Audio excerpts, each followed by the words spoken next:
Great, this is continuing the transformation topic. This is deriving distributions of random variables. In the last lesson, we really derived the distribution of a y that was dependent on an x. And so you had a y equals x squared, y equals e to the x, y equals maybe natural log of x. But my point is there was just one random variable whose distribution we knew on the right side. For this topic, you've got two random variables. And so what happens when y is defined as a function of x1 and x2? And so in order to do that, I'm just going to teach the shortcut approach, which is a change of variables method, which is what this handout is about. And you're going to need a concept called the Jacobian, which may or may not have come up in a previous class of yours, not in this course, but just some other course. I'm not sure. So if you're familiar with it, great. If you aren't, the Jacobian is it is the determinant of a matrix of partial derivatives. And so what I mean by that is you're going to have four values. The top left is the partial derivative of one variable with respect to, let's say, y1. The top right is the partial derivative of that same variable with respect to y2. And then on the bottom, you have the partial derivatives of x2 with respect to y1 and y2. And so if you, for some reason, haven't seen partial derivatives before, it's just the derivative, but everything but that particular variable that you're taking the derivative with respect to is temporarily treated as a constant. And so you'll see that as we progress through this handout. The shortcut looks similar to the shortcut with when we just had one variable, and that is to get a probability distribution function of y, or in this case y1, y2. It's going to use the probability distribution function of f, evaluated at v1 and v2, multiplied by some derivative, but in this case, it's the Jacobian, and it's the absolute value of that Jacobian. So let's go ahead and actually practice this so you could see it in action. In this first problem here, we're given a joint distribution function or joint PDF of fx1, x2 is 2, where x1 and x2 are bounded between 0 and 1, and x2 is larger than x1. We are given a random variable y, which is equal to x1 over x2. So that is how y relates to these two variables.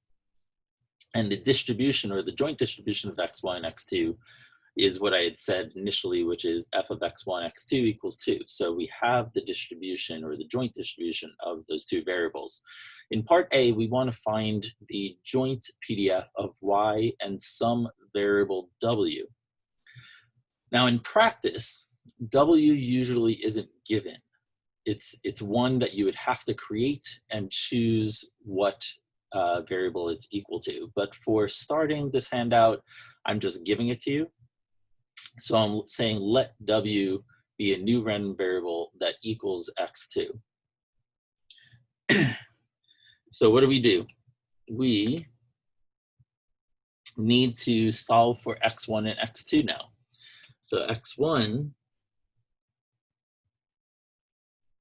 is equal to x2 times y. When you take the y equals x1 over x2 and you solve for x1, that's what you get. But we're told that w equals x2, so x1 equals w times y. And x2 equals w, because that's what's given. And so now we need our Jacobian. So the Jacobian is going to be the partial derivative of x1 with respect to w. So the derivative of w is 1, and you have 1 times y. And then the partial derivative of x1 with respect to the other variable, which is y, and derivative of y is 1, which means we have w that's left. On the bottom, you take the partial derivative of x2 in the same order of the variables that we did on top. So we took the derivative with respect to w first.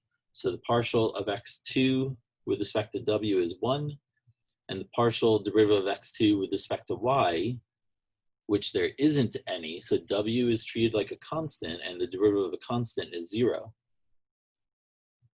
The determinant is the diagonal product, which is y times 0, minus the off diagonal product, which is 1 times w, which means we have negative w.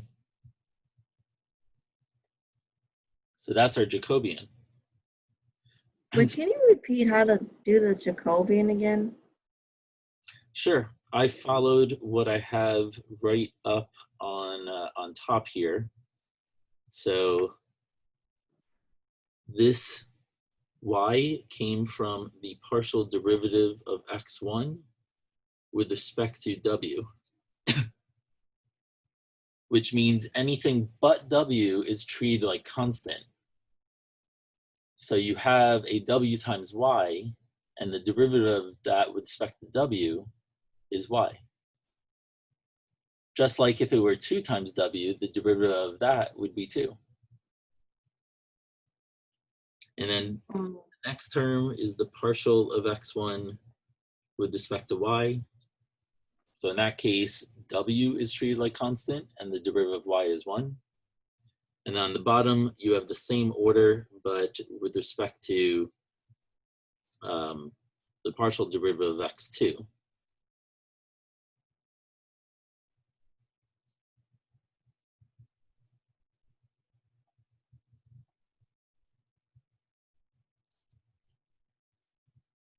So that's where those come from. Wait, that's dx2 over dw? Mm-hmm. Wait. So that's 1? Mm-hmm. Because x2 is w. So taking the derivative of x2, which is w, is the same as taking the derivative of w, or with respect to w, is 1. dw of w is 1.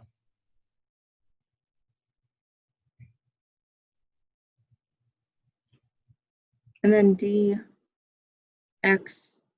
over 2y. That's 0? Mm-hmm. Yeah, because there is no y to take a derivative of in the equation of x2.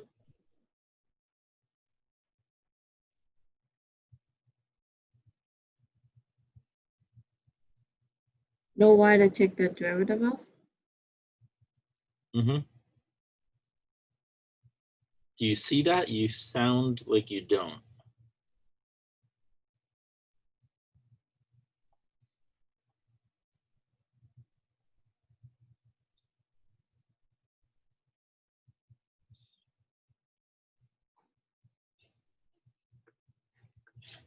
Okay. There's no 2y? Where would the y come from? Well, you do. We have w times y, right? Well, that's because f is f of x1, x2, and x1 is equal to w times y, and x2 is just equal to w. But f of x1, x2 just equals 2, so regardless of what you're plugging in for x1, x2, it's just 2.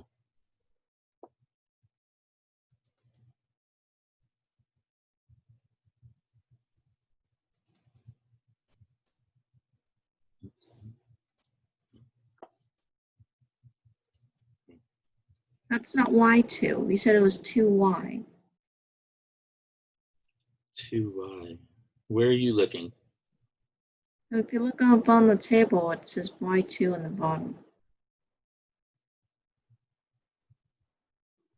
No, wait, in blue? No, as the table given on top for J. Oh, because we don't have a y1, y2. Our y1 I'm calling w, and our y2 I'm calling y. It's just two variables. So in this case, we have a y and a w.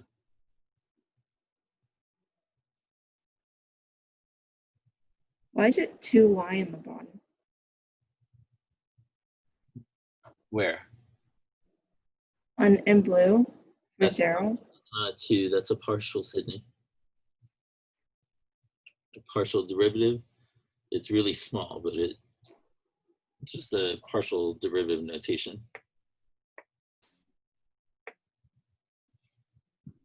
All right, so using the shortcut, we got g of y and w is the joint distribution of x1, x2, where you would have subbed in for x1, x2 if they were in there, but that distribution is just 2, times the absolute value of the Jacobian, which is w, and then you need to think about your supports. And so the way I do that is I start with that the given support is 0 less than x1 less than x2 is less than 1. I know that x1 is wy and x2 is w. So subbing in, you would get that. And so if I end up, let's say, dividing by w, 0 over w is 0. In the middle, or the next term, you have wy over w leaves you with y, and w over w leaves you with 1. So we have that y is going to be bounded between 0 and 1.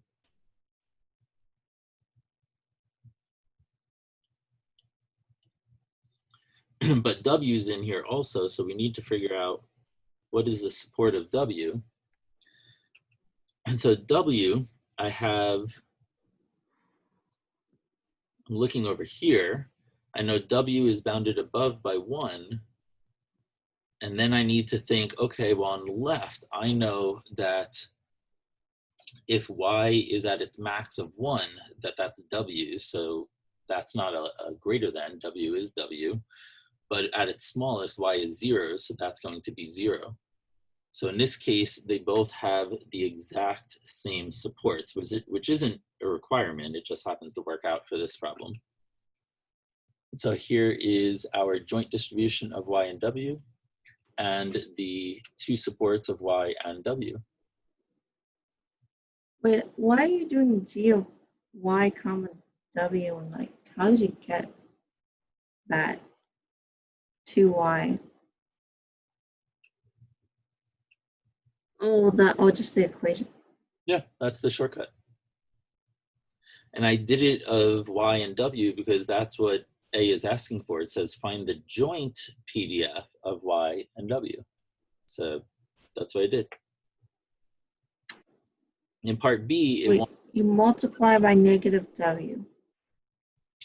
I multiplied by the absolute value of the Jacobian. And the Jacobian is negative w, but the absolute value becomes positive.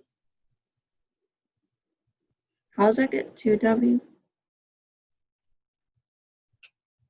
What is the joint PDF of x1, x2, Sydney?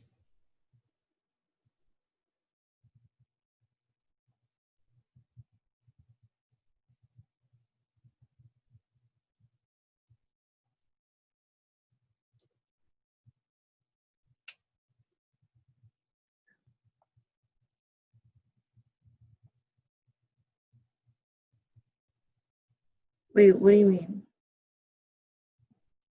Well, that's why you're asking, why is it 2w? Where did the 2 come from? So that requires that you know what this is.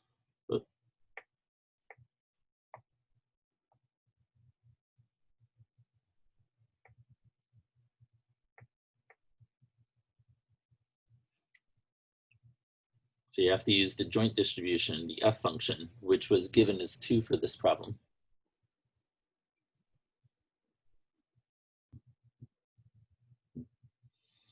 In part B, it's asking for the marginal distributions, because we have a joint distribution. So as you learned in the continuous distribution chapter, the marginal obtained from a joint means you have to integrate one of the variables out. So here I'm doing one at a time. And so as you get the marginal of y, you integrate w out. To get the marginal of w, you integrate y out. And so when you integrate 2w with respect to w, you get w squared, that is being evaluated from 0 to 1, which is just 1. And y has the support 0 to 1. And so even though it doesn't ask for it, this indicates that y is a uniform 0 to 1 distribution.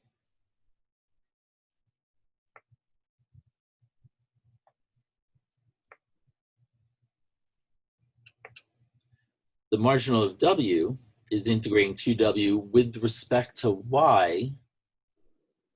What is that? What do you get when you integrate 2w dy? 2wy. Mm-hmm.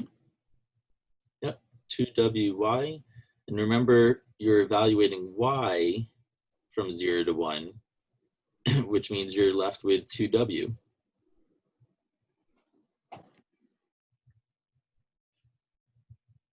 And that support is still w from 0 to 1.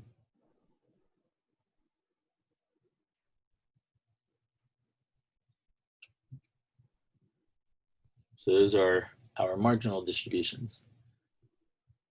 And then part C asks us to find the probability that y is less than 1/4. Well, in part B, we found the marginal distribution of y, so we could start from there instead of the joint distribution. So the probability that y is less than 1/4 is the integral from 0 to 1/4 of g of y. But we got that marginal distribution to be 1.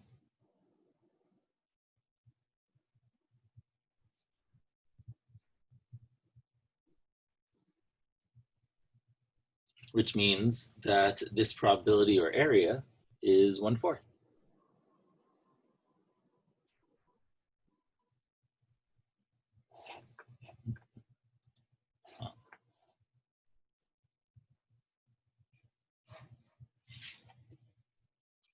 All right, so that's just it's just the first problem, you know, and we did quite a bit with it, but there are more to practice with.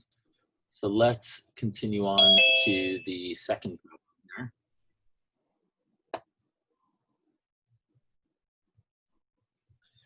So the second one says, let x1 and x2 be independent random variables, both exponentially distributed with a mean of 1.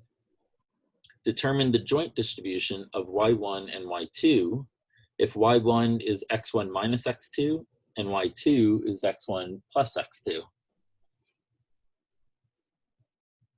But can you go up again? I didn't see the answer. To part C. Yeah.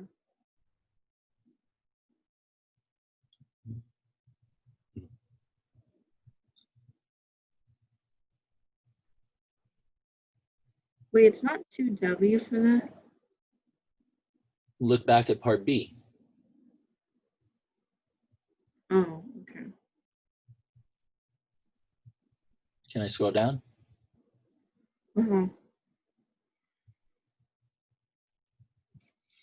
All right, so first thing is to figure out, well, what is the joint distribution of x1 and x2? I'm going to make some notes above it.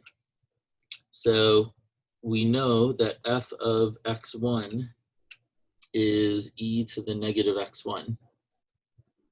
because we're given that it's exponentially distributed with a mean of 1. And we also know that f of x2 is e to the negative x2, again, because that's also exponentially distributed with a mean of 1.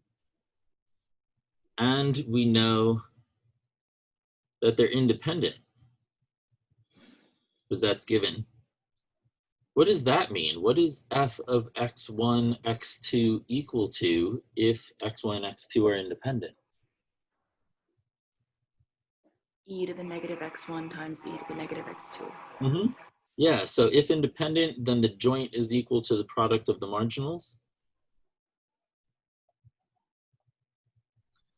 which is e to the negative x1 times e to the negative x2.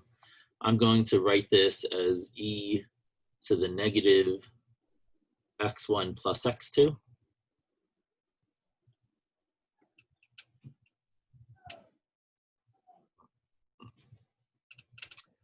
And we know that x1 and x2, since they're both from the exponential distribution, the support of the exponential distributions are non-negative.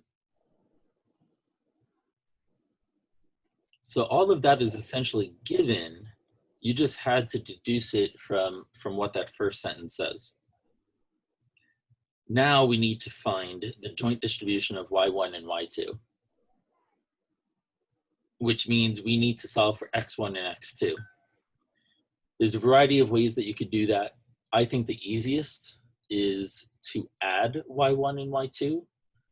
And I see that because I could see that in y1, I have a minus x2, and y2, I have a plus x2. So if I add those two equations, x2 is going to disappear.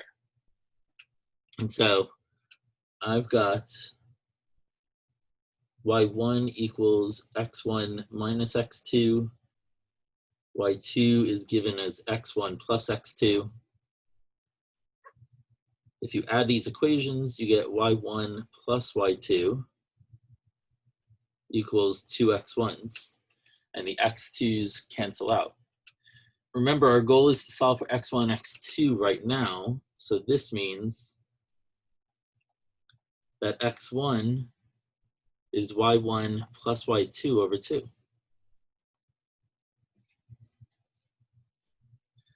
So now we need to solve for x2, and you could use either of the equations, the first one or the second one. I'm going to use let's use the second equation. So x2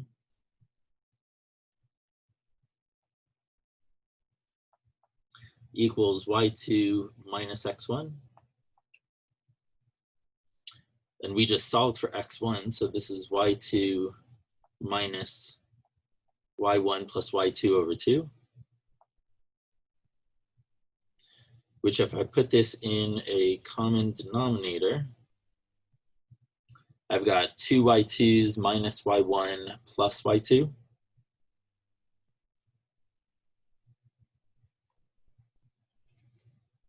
You have to be careful with that minus sign. I almost messed that up. And so I'm going to subtract the y2 from 2 y2s, and this is going to give me y2 minus y1 over 2. So let me highlight those because we're going to need those for a Jacobian.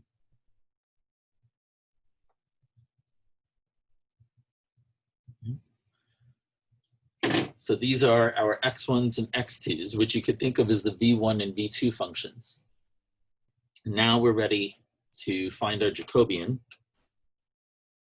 So the Jacobian, we want to take the partial derivatives. So the partial of y1 with respect to, or sorry, let me do partial of x1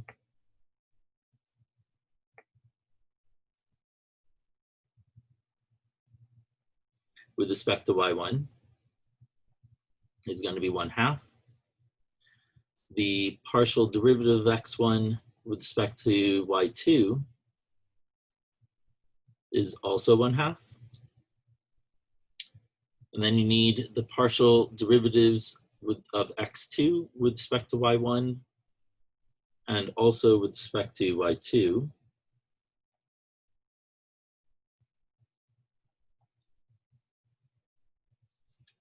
And help me out here. What is the partial derivative of x2 with respect to y1?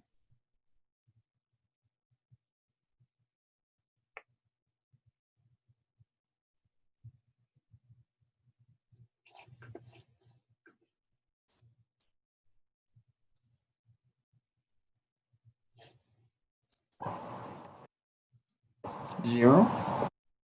It's not 0. x2 does have a y1 in there. So, but that y1 is multiplied by a -1/2. So what do you get when you take the derivative of -1/2 y1 with respect to y1? -1/2. Mm-hmm. Yep. What's the derivative with respect to y2 then?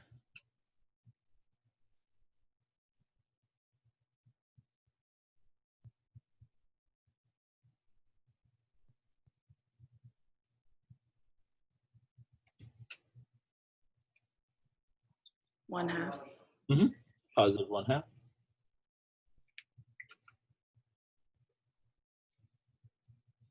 Yeah, Alvin, I wasn't sure if you were answering the first one or the second one. And so if you multiply through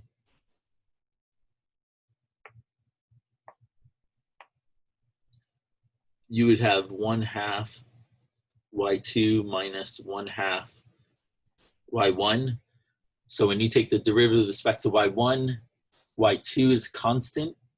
And so that part is 0. And then derivative of y1 is 1, but it's multiplied by a -1/2. If you start over and you take the derivative of with respect to y2, y1 is treated as constant. So the second term zeroes out. Derivative of y2 is 1, but that's multiplied by 1/2. So that partial derivative is positive 1/2. And so now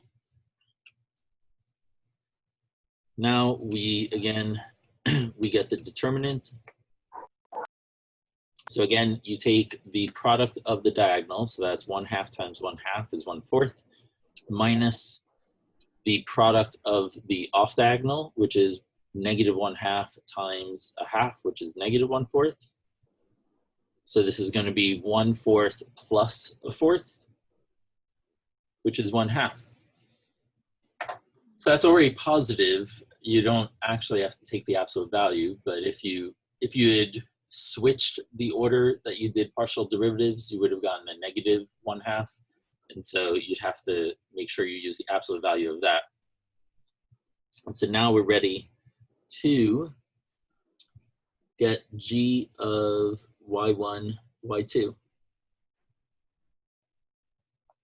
So this is going to be f of x1, x2, but x1 is y1 plus y2 over 2. And x2 is y2 minus y1 over 2. And this is multiplied by the absolute value of the Jacobian, which is 1/2. So I just plugged into the shortcut formula here, which is what it says. The joint distribution of G for y1, y2 is taking the joint distribution of x1 and x2, subbing in v1 and v2, which are what we solved x1 and x2 to be, multiplied by the absolute value of the Jacobian. So now I need to actually plug in the f function, which we obtained that up here.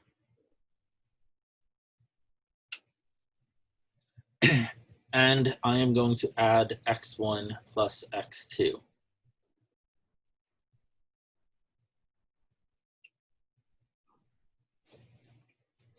So now notice, you can plug in y1 plus y2 over 2 plus y2 minus y1 over 2.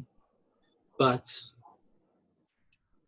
over here, I see exactly what x1 plus x2 is. It's y2.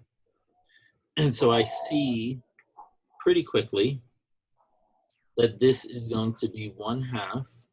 This is, oops.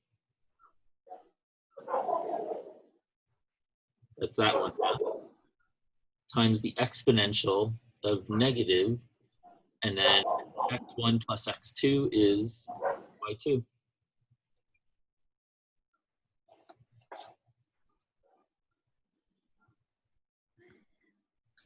So now I need to figure out the supports. Remember that even though y2 is the only variable listed, that it is a function of y1 and y2. So I need the support for each. So let's see. I've got that x1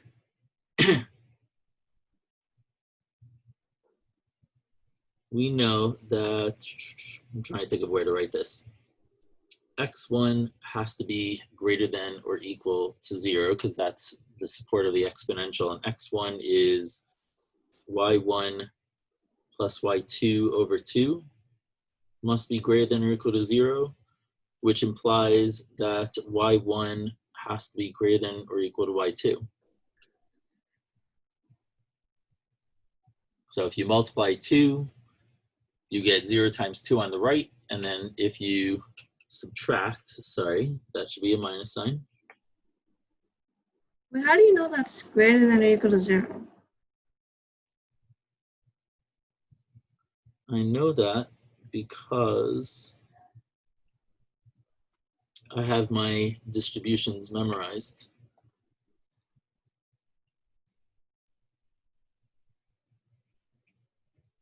So that is your support for the exponential distribution.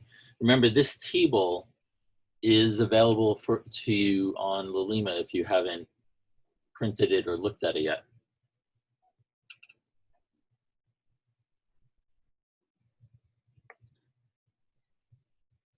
So I know y1 has to be greater than or equal to negative y2.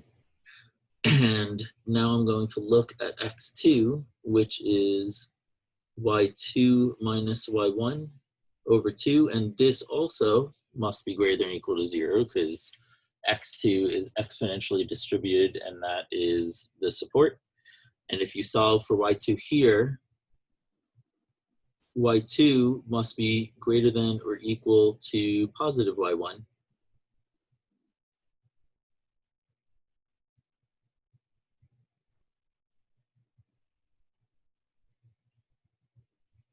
So notice that y1 is greater than or equal to negative y2, but less than or equal to positive y2. So that means that y1 is bounded above and below by plus and minus y2.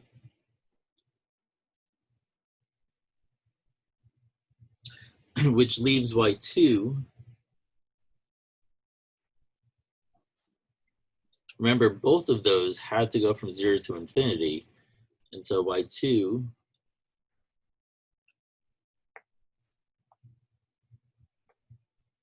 must be what's left that has to go from 0 to infinity.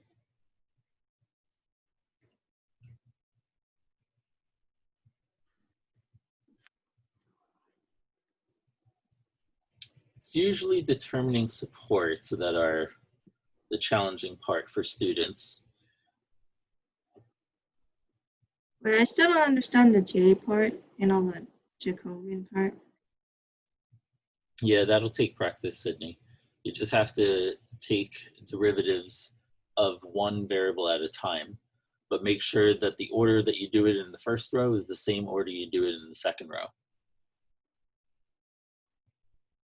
Wait. If it's the derivative of like x1 over y1 or something, like I just don't get how you solve for that. for that, I don't know. Well, so this is 1/2 y1 plus 1/2 y2. What's the derivative with respect to y1? Hold on.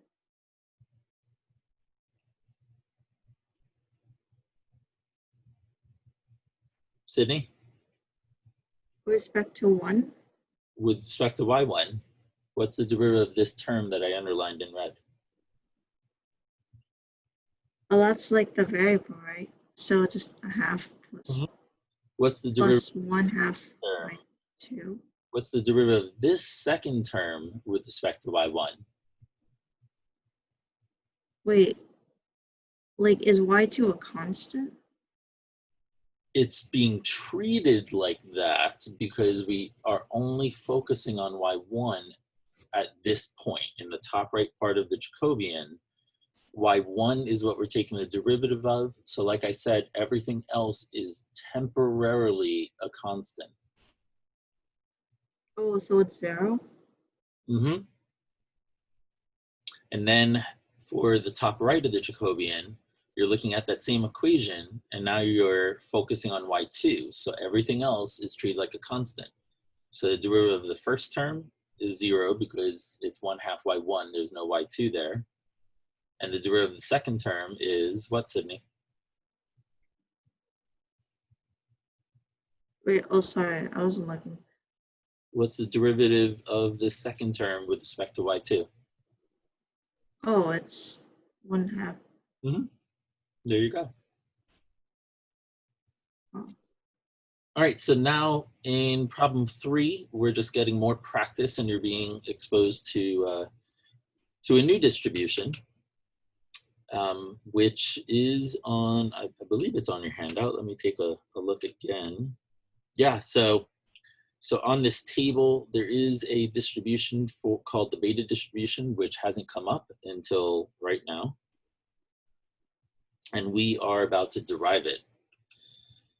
So y1 is equal to x1 over x1 plus x2. You are told that it has a beta distribution, even though that may not mean anything to you yet. And you're also told that x1 has a particular gamma distribution, x2. The second one should be a 2. X2 has a gamma distribution also, but notice that one is gamma alpha theta, the other is gamma beta theta. So the second parameter is the same, but the first is different. And you are told that they are independent. So that means that f of x1, x2 is the product of the two marginal distributions because they're independent. So this is 1 over gamma of alpha theta to the alpha x1 to the alpha minus 1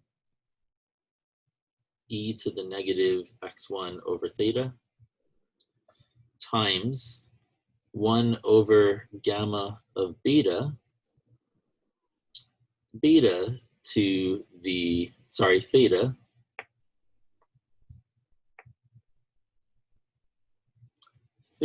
to the beta power x2 to the beta minus 1 e to the negative x2 over theta. And some of this can be combined or simplified a little bit. So let me do that. So I've got in the denominator a gamma of alpha times a gamma of beta. I have a theta to the alpha plus beta power. All of this is over 1.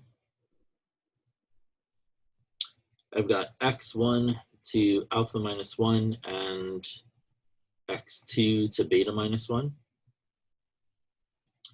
and we have an exponential term to the negative 1 over theta times x1 plus x2. So all I did was I combined whatever terms I could just to kind of make it a little neater. So now that I have the joint distribution, I'm ready to do the next step, which is to solve for x1 and x2. Now notice for this problem, you weren't given a second variable. We only have y. So I am going to create a w, and I'm going to choose what w can be. There isn't really a wrong choice. There are some better choices than others. Typically, when you have a ratio like what y is, it's best to have w be the denominator. So you saw that back in problem 1, y equals x1 over x2, and then w was set to be the denominator. And so it's pretty common that that's what your second variable is going to be. So let's do this over here. So let w be x1 plus x2. So this was a choice. It wasn't given. That means that x1 is going to equal w times y. And I got that by taking the y equation that was given, solving for x1,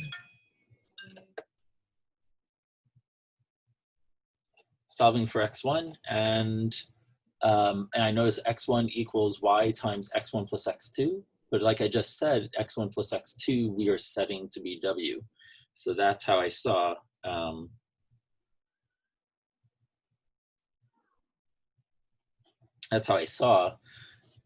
that x1 equals w times y. Now I need to solve for x2, and x2 is going to come from my w equation. So I see that x2 equals w minus x1, and we just solved for x1, so this is going to be w minus wy. Wait, and your screen's not showing. Yeah, let me bring it back.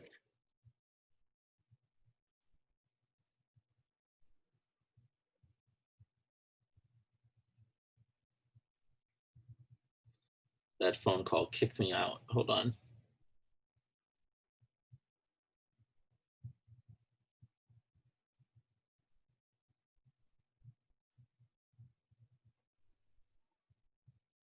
All right, here we go. I'm back. Can you all see the screen again? Mhm.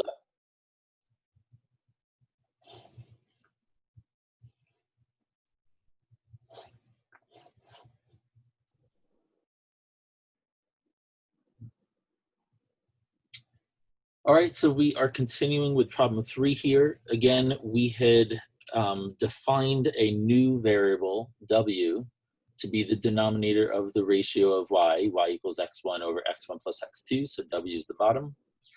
And then solving for x1 in that blue highlighted equation leads us to x1 equals w times y. And then x2, using the w equation that I created, equals w minus x1, but x1 is wy, so substituting that in gives us w minus wy. You could factor the w out. It's not really important to do so, but it's fine to do that if you wanted.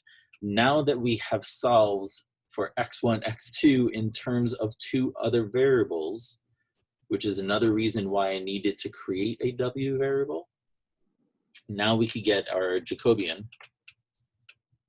So the Jacobian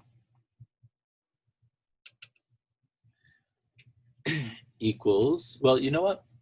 Let me actually pause the video and give you guys a minute to see if you could get the Jacobian for this problem. You don't have to progress after that unless you want to try it, but just see if you could figure out what the Jacobian is for problem 3.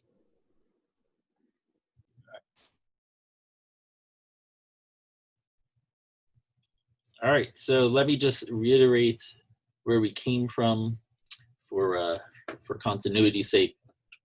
So we had obtained x1 and x2 equations for those variables, which we used in the Jacobian, and you got either positive or negative w, depending on how you set up your Jacobian. And it's fine regardless of which one you got, because you're going to use the absolute value in your shortcut determination of the joint distribution of y and w, which is what I did in that next line there. I then simplified a little bit by combining all of the w terms, the y, the 1 minus y term, and the exponential wherever necessary. And then I realized, well, we want to find the distribution of y, which means we need to integrate w out. And I set that up. And this integral isn't apparent how to solve it, but it's almost like a gamma distribution, in particular a gamma alpha plus beta comma theta distribution. And what I highlighted in blue are all constants. And so you could pull that outside of the integral, and what's left inside the integral is what's in yellow, which is exactly what I have in the line above. And that means that if you solve for the yellow part with the integral, that this integral term must be gamma of alpha plus beta theta to the alpha plus beta power. So that's because the integral below it has to equal 1, because that is a valid gamma distribution. So pull the blue out and then multiply both sides by the denominator of that constant term that you pulled out. And that's going to give you the integral that we actually are trying to solve for, which is what I denoted the answer to be in red. So where does that leave us? Now we could simplify a little bit.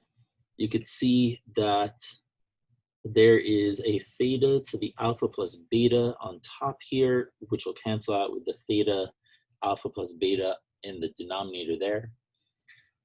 I'm going to combine all the constant terms. So there's a gamma of alpha plus beta divided by a gamma of alpha, gamma of beta function.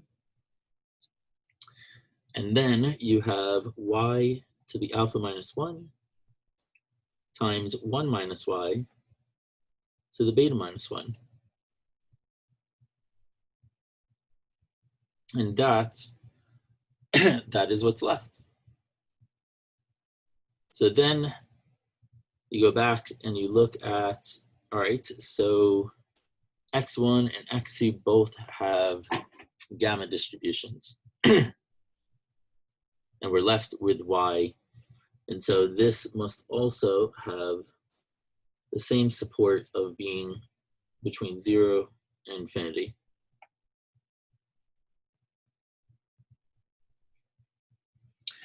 And you could always check.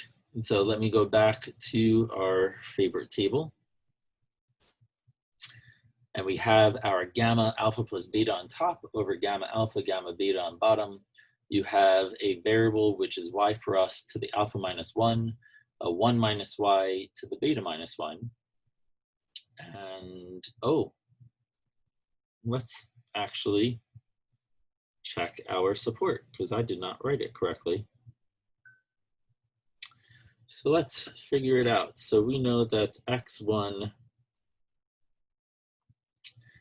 is, what was that, wy? Yeah, x1 is wy, which has to be greater than or equal to 0. And we know that x2 is w minus wy, which also must be greater than or equal to 0. So it looks like w and y have to both be above 0, which is which is good. We have that constraint in there. But we need to figure out the upper bound. And so I'm going to use this second equation, which is going to give me W is greater than or equal to WY. And if you divide by W,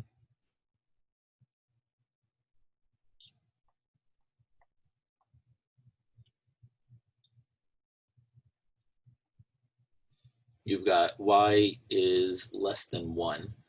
So this first one tells me that it's greater than 0. The second one is going to tell me that it's got to be less than 1. And so that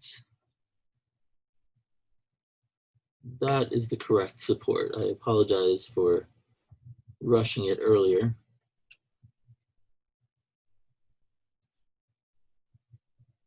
And that's what we got.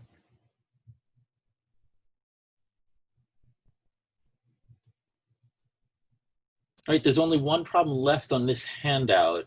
Any questions before we do that last problem? Where'd you get the Y to the, wait, you know the part where it's highlighted, where blue and the yellow highlight? Mhm. It said if that. Mhm.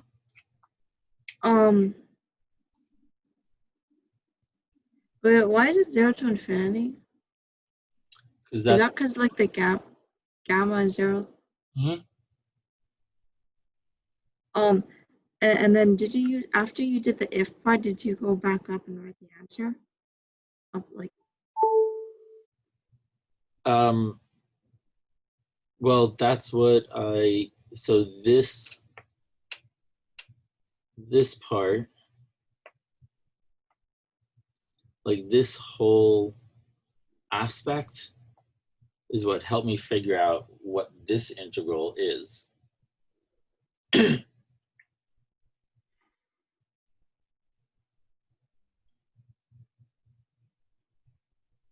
that is,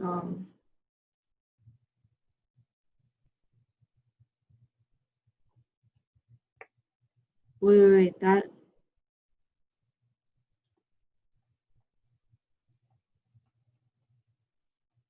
because where'd you get the Y to the alpha minus 1?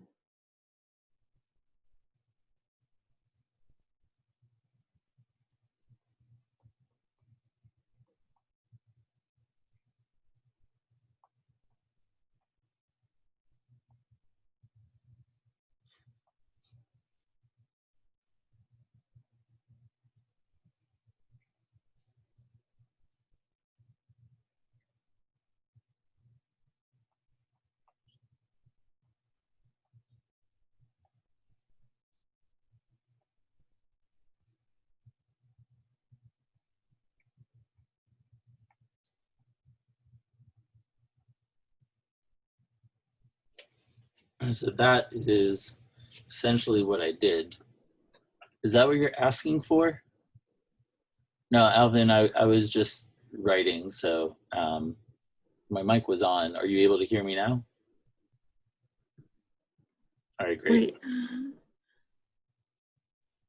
how did you get from, did you integrate that? Like, I didn't need to.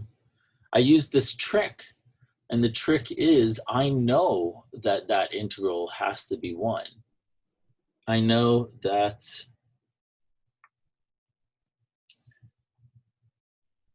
this integral, well, I'm labeling number 1, must be 1 because that's a gamma distribution and the area under that distribution has to be 1. And then I pulled the constants out and I solved for the integral part that's left because everything that I pulled out is constant. So when I bring that to the right, I solved for that integral in a step that I'm labeling 2. It's a really neat trick to use if you recognize that the integral that you have on hand is comparable in form to a known distribution, which in our case, it's like a gamma distribution.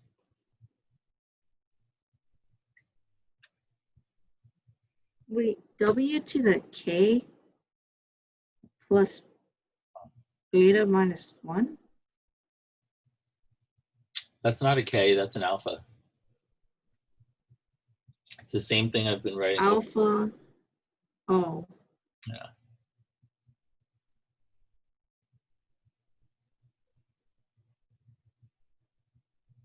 And then, wait, where does it say that's equal 1? On the bottom here, next to the blue and yellow portion. No, I mean, like, how do you, like, something about, does it say on the chart that gamma is like 1 or something? It doesn't need to, because you learned that way back here in number 2. What do you know about continuous distributions? You know that the area underneath must be 1.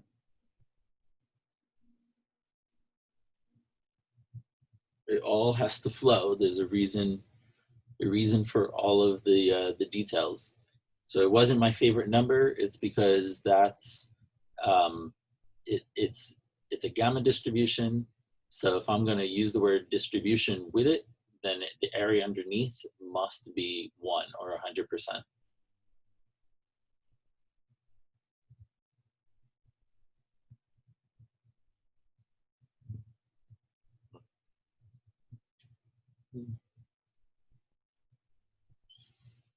Wait, so then you multiplied 1 by the constants?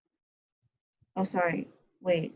No, that's 1. No, just get this in your notes or take a picture of it. And we got to start on the last one. But how I got that integral is all right there on the right side.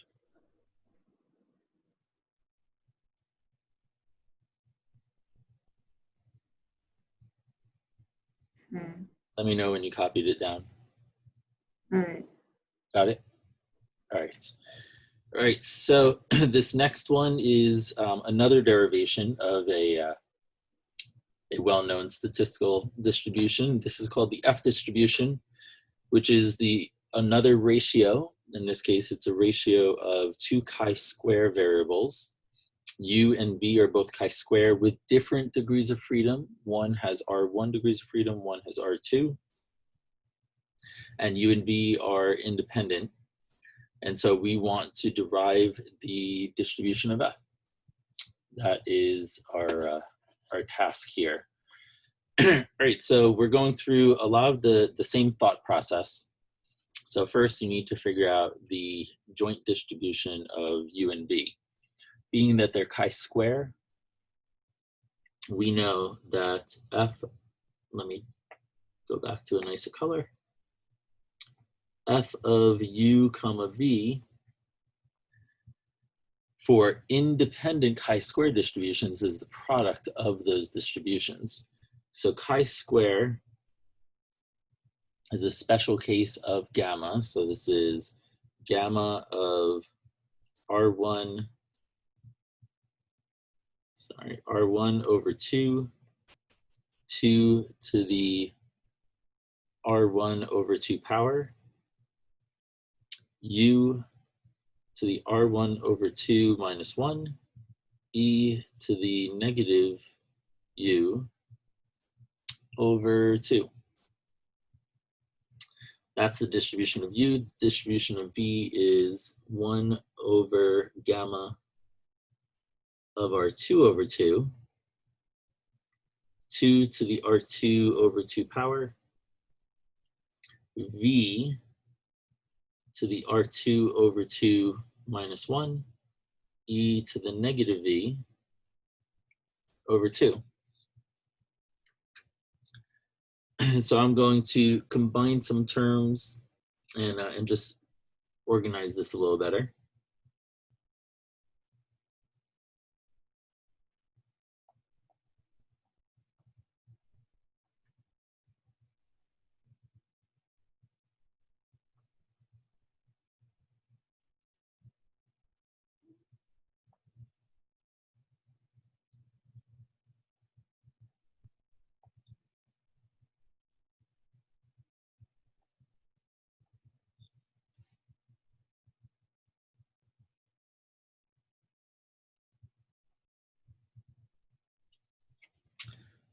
And I think I've got it all. I don't think I missed anything. But this is what you should get in its simplest form after you combine all terms that you're able to put together. All right, so now we have F. We need a different letter. So let's use, I'm going to change F. I'm just going to call it Y, just because it feels weird to have a little f and a capital F. So I'm going to let Y be U over R1 over V over R2. And I'm going to define W to be, what? What would you like W to be, guys?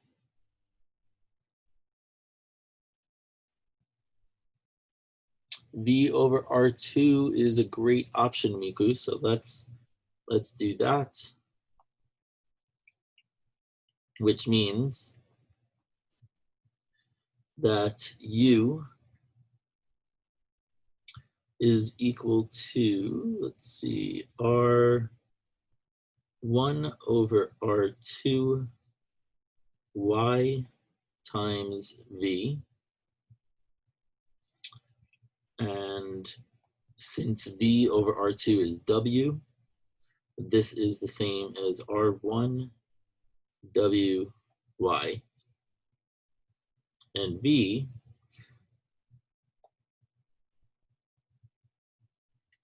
is equal to R2 times W.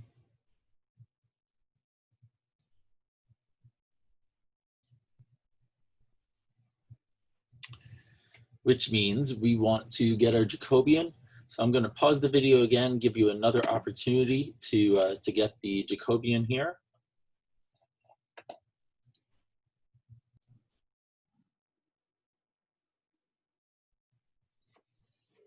All right, so we are looking for the Jacobian. So the partial of U with respect to W is going to be R1Y. And the partial of U with respect to Y is going to be R1W. The partial of V with respect to W is going to be R2. And the partial of V with respect to Y is 0. Which means when you do your determinant, you've got 0 minus R1, R2, W.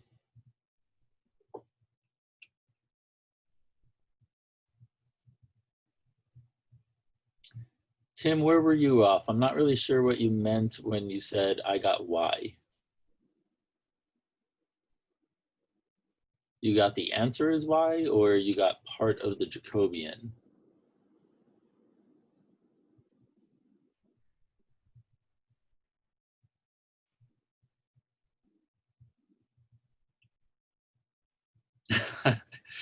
Is it making a little more sense now, having seen it?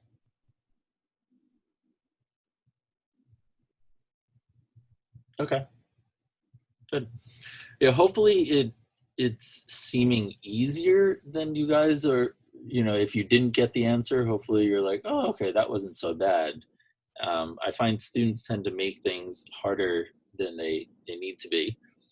So here the Jacobians R1, R2, W. Remember, you're going to use the absolute value anyway. So that negative sign will disappear. So now we want to jump ahead to the shortcut. So we want the joint distribution of Y and W, which is going to be the F function after you sub in for U and V in terms of Y and W. So we have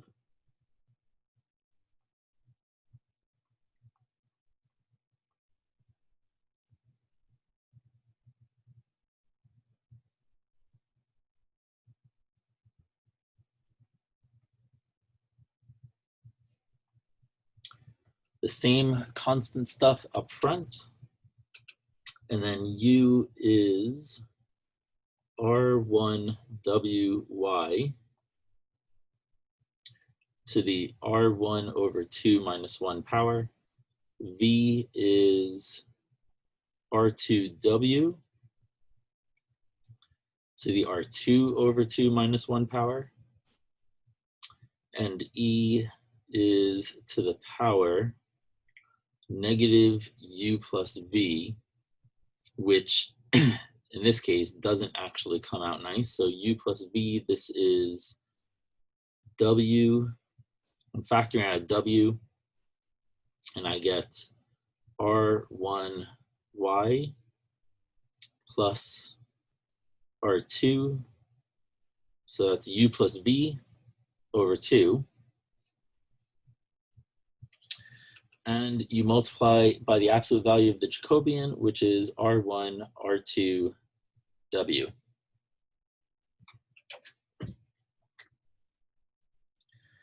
Now remember, we want the distribution of F, and F we renamed as Y. So in the end, we want the marginal of Y. We're going to want to integrate W out.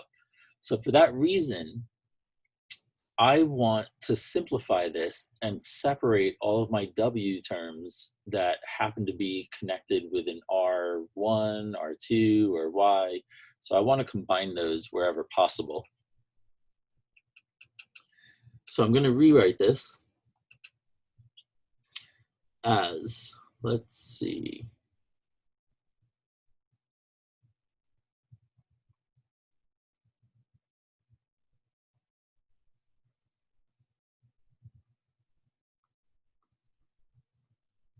so this is still the same first term.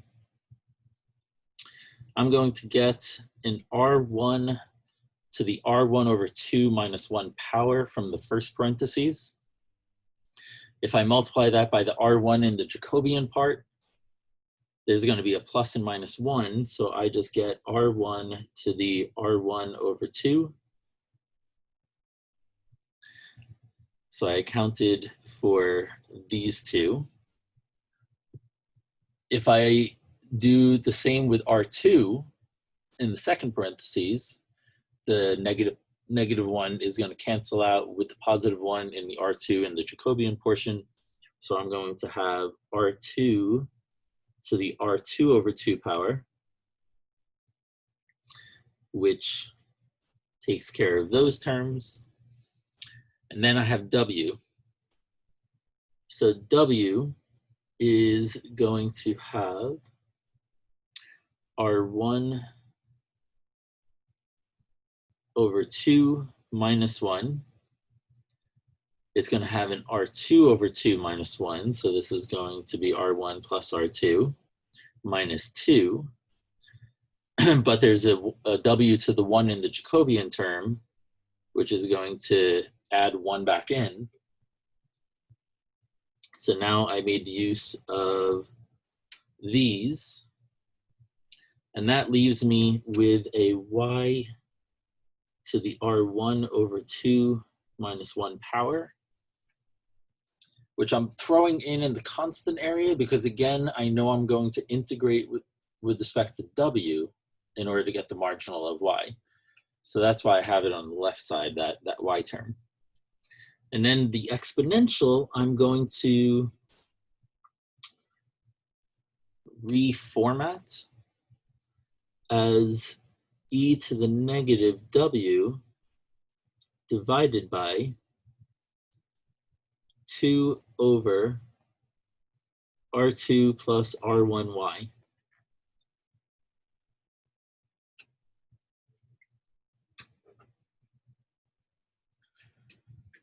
So other than knowing where I'm going, if this were a brand new problem for me, I would know to do that because having a W times an exponential to a negative W makes me think of gamma. And gamma in the exponential term would have an e to the negative W over something like theta, which is why I put it into this form, because I'm seeing ahead that this is like a gamma distribution.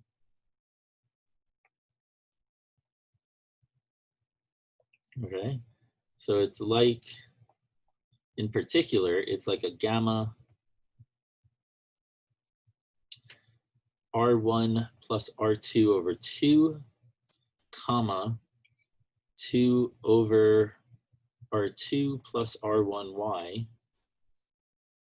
distribution. It's almost like that. What's off is we're missing the constants up front. But using the same trick that we did in the last problem, I could see what that integral is going to be. The integral, oh, that is really thick.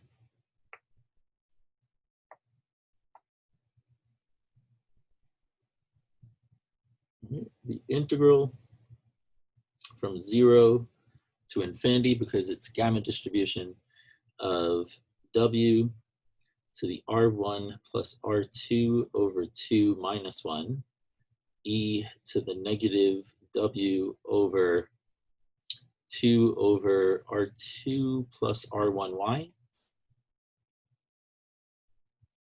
dw will equal gamma of r1 plus r2 over 2, 2 over r2 plus r1y to the r1 plus r2 over 2 power. So again, this is using the exact same trick that we used in the last problem. So if you actually state that left side with the appropriate coefficients for this gamma distribution form, and you know that that area, that integral must equal 1, and you solve, this is what you're going to get. Which means that the partial distribution of y, which is the integral of 0 to infinity of g of yw dw, is equal to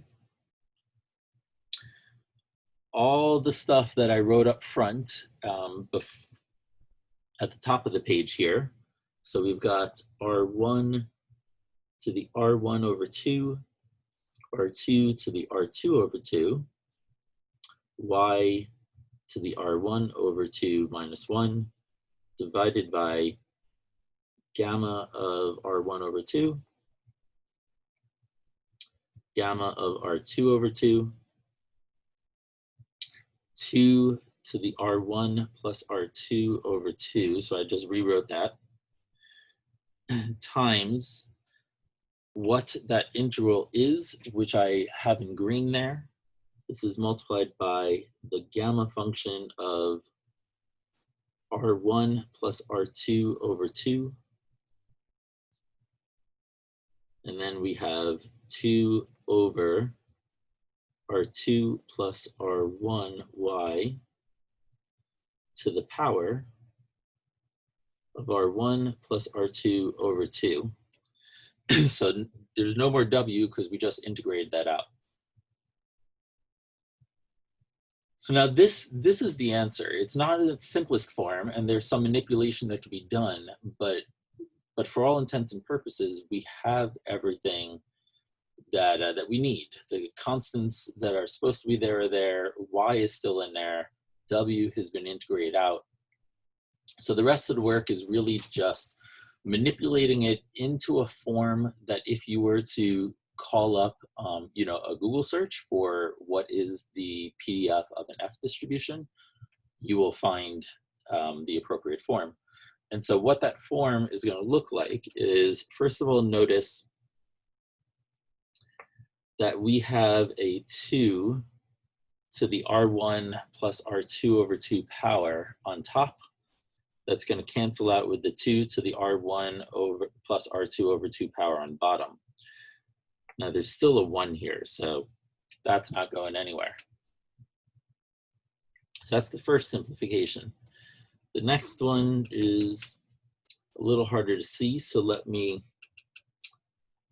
reorganize this.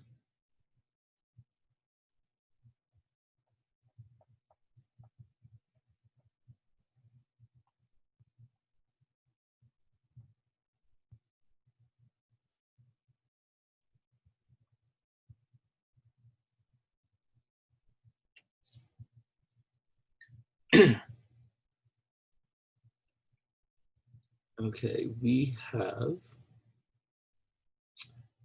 R1 to the R1 over 2, R2 to the R2 over 2. We've got Y to the R1 over 2 minus 1. And the only thing that's remaining is the 1 over R2 plus R1Y to the power of R1 plus R2 over 2. So that's the only thing that's lingering. What I'm going to do is I'm going to factor out an R2 from that last term.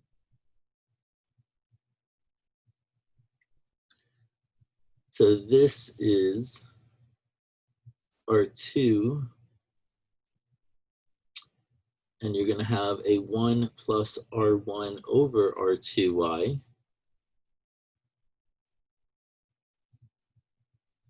And I'm not writing it in a 1 over form. I'm going to write it to a negative power form instead. 2. So I'm going to rewrite it like that, which allows me to pull that R2 out with that corresponding power. So that is going to give me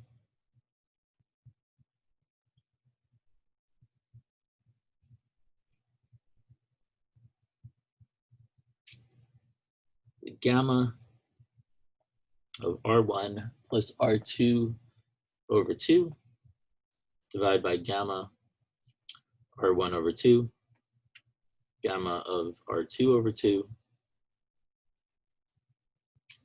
R1 to the R1 over 2, R2 to the R2 over 2.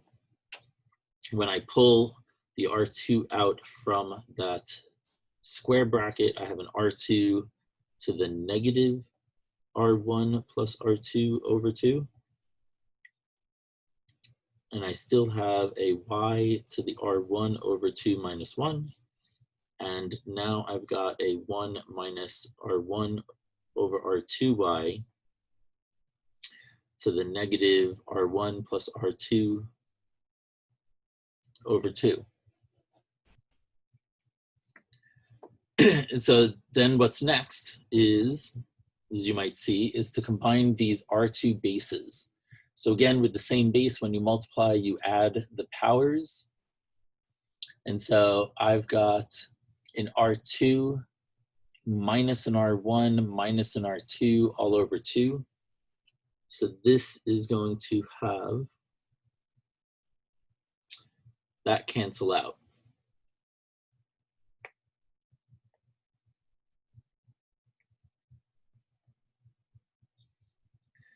Which leaves me, notice that R1 and R2 now have the same power. So that means that I can combine those terms, and what we get for our final answer looks like this.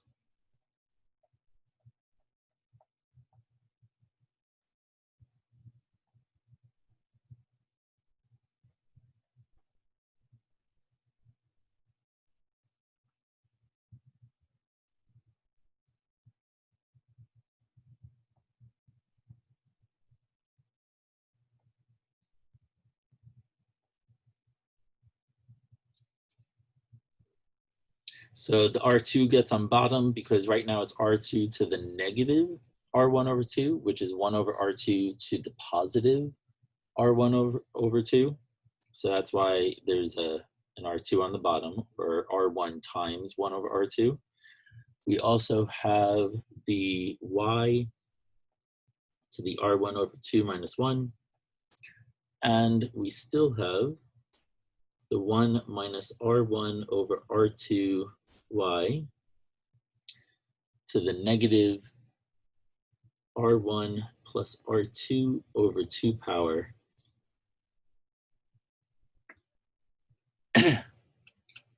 And for this one, Y Goes from 0 to infinity.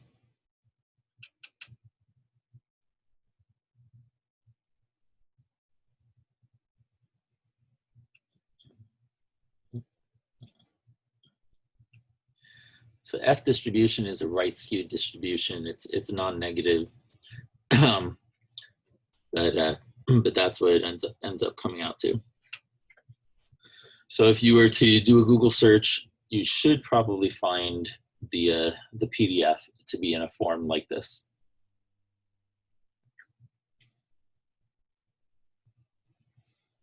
And that's it. We're not going to get to the last topic today, so we'll do that on Monday, and and that one's probably should go faster. So we'll probably start the next and final chapter also. Well, Alvin, you know, and Tim, you guys know I tend not to put problems that you've seen before on quizzes.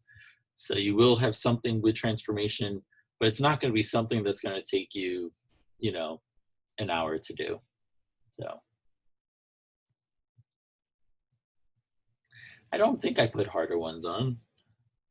I mean, that's why I put these two on this one. On a worksheet, yes, but on a quiz, probably something that you could do within 20 or 30 minutes.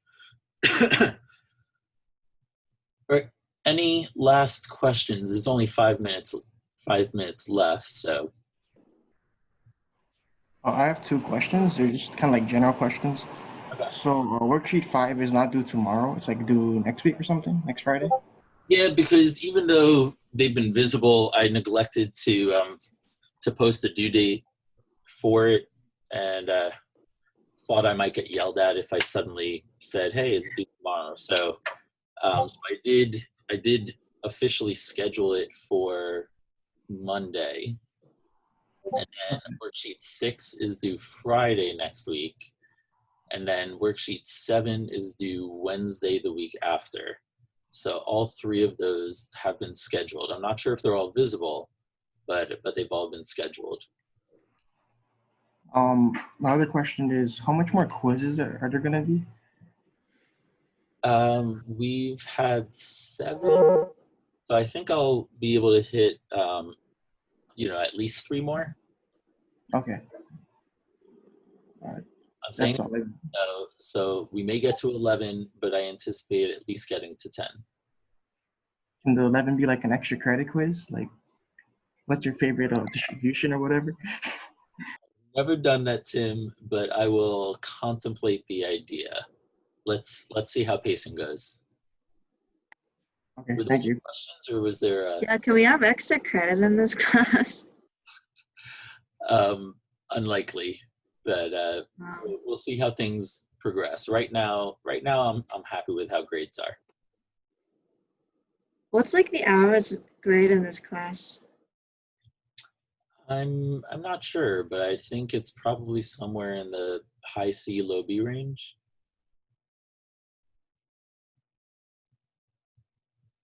Okay. I don't get the part where you. Oh gosh, so many steps. Okay, you know where I went? You did 0 to infinity of. So you took like the integral of that. Are we on this last problem or something else? Yeah. Yeah, the last problem. Okay. Why is that equal to? Because I don't know how you got what that's equal to. Like, I don't know.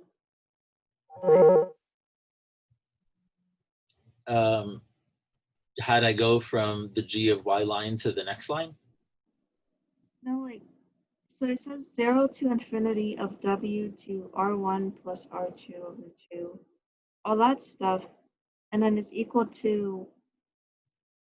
So I just don't get how you get what it's equal to. Like, I don't know how you got that. I just want to be sure I'm following you. Are you asking how did I go from this line to this one? No, like, you know the stuff in green. Can you explain the stuff in green on top? Oh, that's where you're talking. Okay. Yeah, if anyone else, you know, wants to or needs to go, then that's fine. I'm not going to cover anything new. Enjoy your weekend, and I will see you all on Monday. All right, so green, that is the same trick that I used in problem 3. So if you study problem 3 and the trick, then you should be able to do this one. Oh wait, is that 1 or something? When I bring all that constant stuff on the right-hand side to the left, yes, it'll be 1. So it's 1 times a bunch of constants.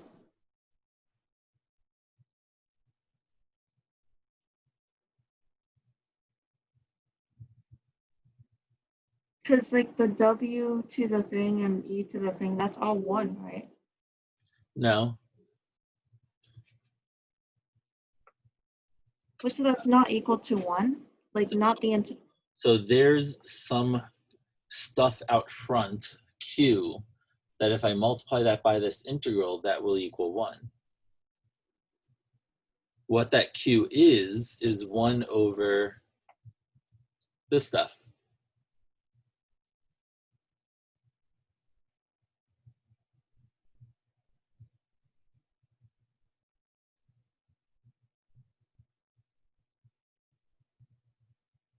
I think you're not seeing the pattern, so let me start from there.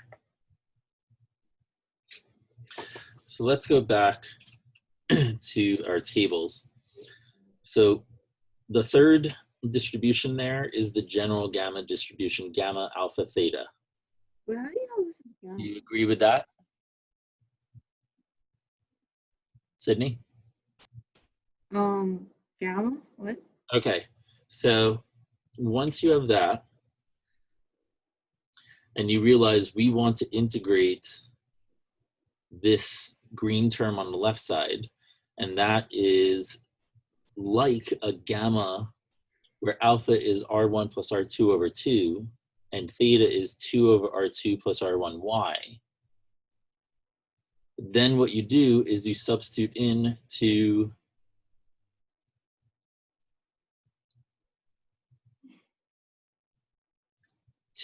this PDF. So you sub in for alpha and you sub in for theta. So that But 1 has to be over it. So that means that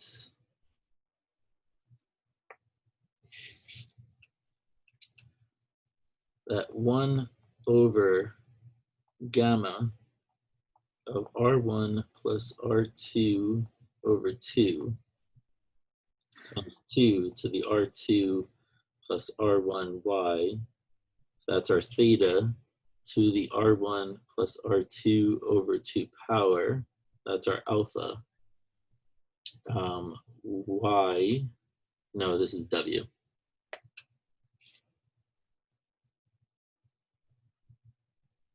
Yeah, W. W to the R1 plus R2 over 2 minus 1, so that's alpha minus 1. E to the negative W over theta, which is 2 over R2 plus R1y. That this is a gamma distribution. All right. And we know that being a distribution, if we integrate it over its full support, what must that area be? Isn't it 1? It's not isn't, it is. Okay, so it is 1. Yeah. But we aren't interested in this being 1. We're interested in to solve for this.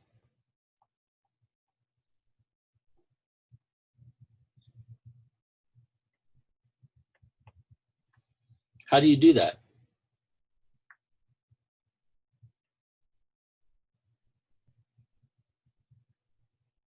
That's, oh, but that whole thing is 1, but you're supposed to solve 1, like dW or something, I don't know. Yeah, there is a dW here. So how? So it's like W. How do you, if you had 2 x equals 1, how do you solve for x? Divide by 2. So why aren't you doing that for this? We want to solve for this integral. This integral, I'll just call q. So you've got stuff out front times q equals 1. How do you solve for q? You divide by the others stuff. Yep, divide by that stuff, which is the same as multiplying by the reciprocal.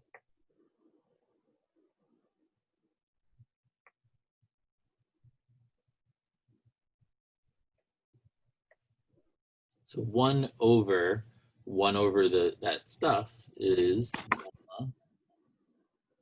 of R1 plus R2 over 2 times 2 over R2 plus R1y to the R1 plus R2 over 2 power. And that's what I had done in green. That's how I got there.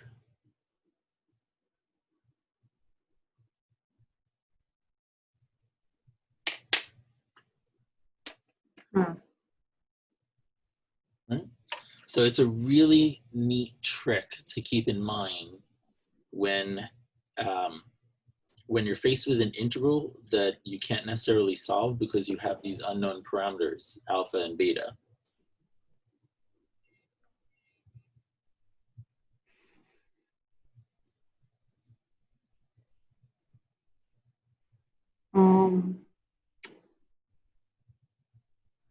And then you multiply q by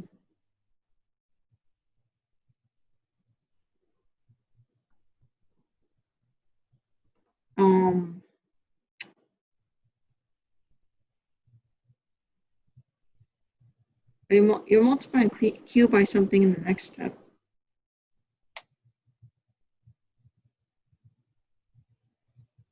Right, like, Yeah, I'm multiplying by the stuff that I temporarily ignored.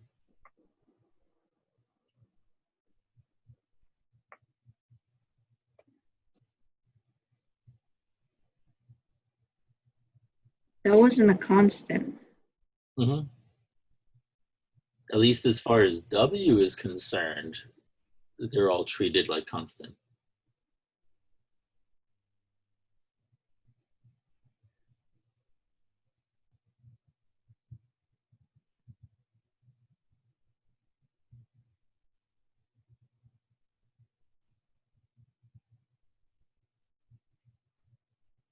Wait, but when you were taking the interval of 0 to infinity, you just ignored those? Yeah, because that was 0 to infinity with respect to W, Sydney. And there's no W anywhere inside that box, right? Yes or no? Yeah, but you still took the constants out of the 0 to infinity, and then you had to divide 1 by it to get q, but you still ignored that whole thing.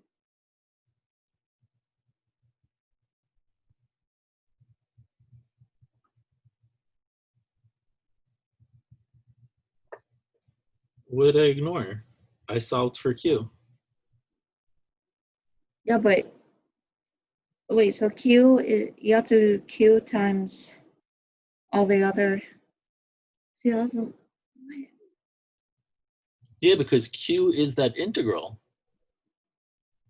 So then when I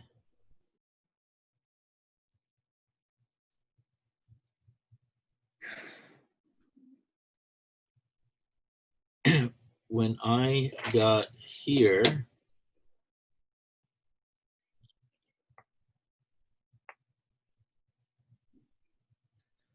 and I essentially integrated g of yw with respect to w, which means that I integrate this with respect to w, which means that I integrate this with respect to w. Q is just that integral part. And so I need to plug that in everything else that's to the left of that integral is still there. I just kind of left it to the side for a little bit. Didn't you need to divide 1 by the stuff boxed in red in order to get Q? Because you need to divide 1 by the constant. Because this integral doesn't equal 1.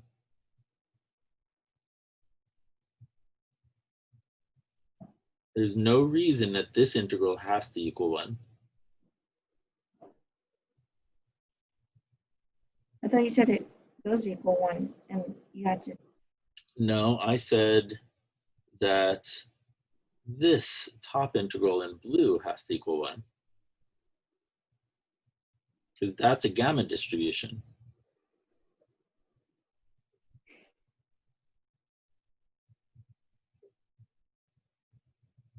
Where'd you get all the constants from? Because you had. Those from here. Wait, so you had to. Full You gamma. have to. You have all those constants up front. I just plugged in for alpha and theta. So you have to multiply. Oh. By the gamma distribution. Well, to make it a complete gamma distribution, I needed to plug in what constants up front it was missing.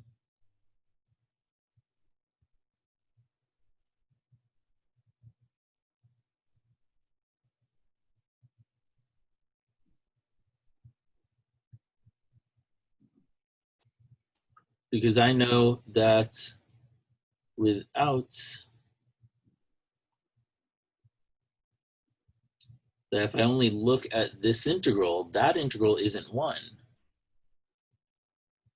But I know that if it had those constants up front, I know that that integral is 1. So you ignored the stuff it was multiplying by, and you just looked at the gamma distribution, and the stuff that were the constants were the stuff that was missing that you plugged in.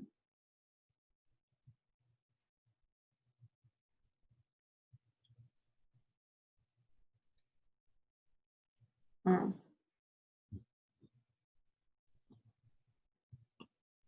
Pretty neat.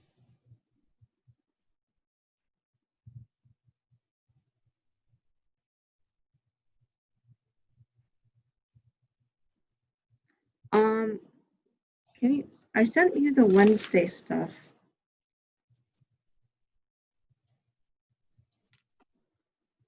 Not the Wednesday stuff, sorry. The problem 5 I got stuck on. All right, so hold on. I could only spare a few more minutes. Are you done with this lesson? Yeah, I guess so. Okay. So let me stop the recording.